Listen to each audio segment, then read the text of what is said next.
د افغانستان پر پلازمینه د پاکستان د جنگي الوتکو لخوا خطرناک برید ته د افغان چارواکو او سیاستوالو بېلابېل غبرګونونه.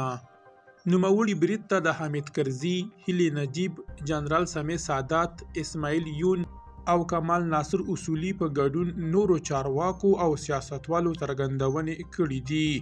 بشپړ جزئیات په ویډیو کې تر پایه وګورئ. پتمنو لیدونکو ستړي مه شئ.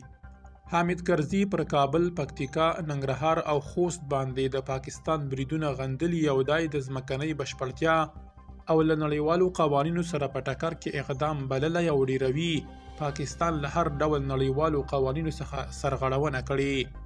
حیات الله حیات ویلي چې پاکستان له هر ډول نړیوالو قوانینو او اصولو خلاف د افغانانو پر حریم برید کړی او افغانستان د تاریخ په حساس پړاو کې دی او باید سیاسي مشران د ملي ګټو پر بنسټ خپل مسؤلیتونه ترسره کړي.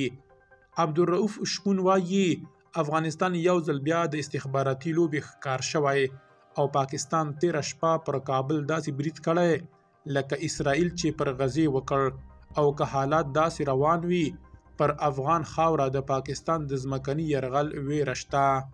معصوم ستانکزي لیکلي چې پر کابل د پاکستان ښکاره تیری ژورې پایلې لرلی شي او طالبان باید په خپلو ناسمو تګلارو افغانستان د نیابتي جګړې پر ډګر بدل نه کړي.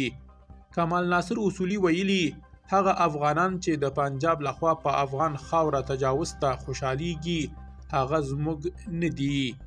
نصیر احمد فائق ویلي موږ په افغانستان کې وروستي هوایي بریدونه د ښکاره تیري او د افغانستان د ځمکنۍ بشپړتیا د څرګند نقص په توګه په کلکه غندو.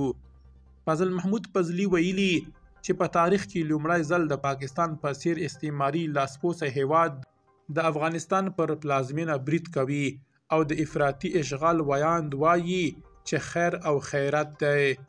اسماعیل یون ویلي له پاکستان نه د خلاصون یوازینۍ لار دا ده چې هلته د جهاد اعلان وشي او د شریعت د نافذېدو لپاره باید انګریزي قانون ختم شي.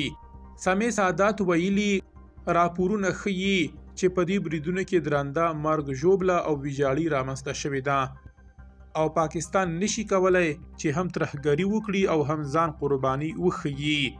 شاه محمود میاخیل وایي چې د طالبانو په موجودیت سره د افغانستان ځمکه او اسمان ناامنه شوی دی. هیلې نجیب ویلي افغانستان پر داسې یو هیواد بدل شوی چې نه خپلواکي لري او نه ملي حاکمیت. رنګین د اطفر سپنتا پر کابل د پاکستان وروستی برید غندلی او دغه عمل یې د افغانستان د ملي حاکمیت ښکاره نقص بللی دی. درنو لیدونکو له ملتیا مو مننه.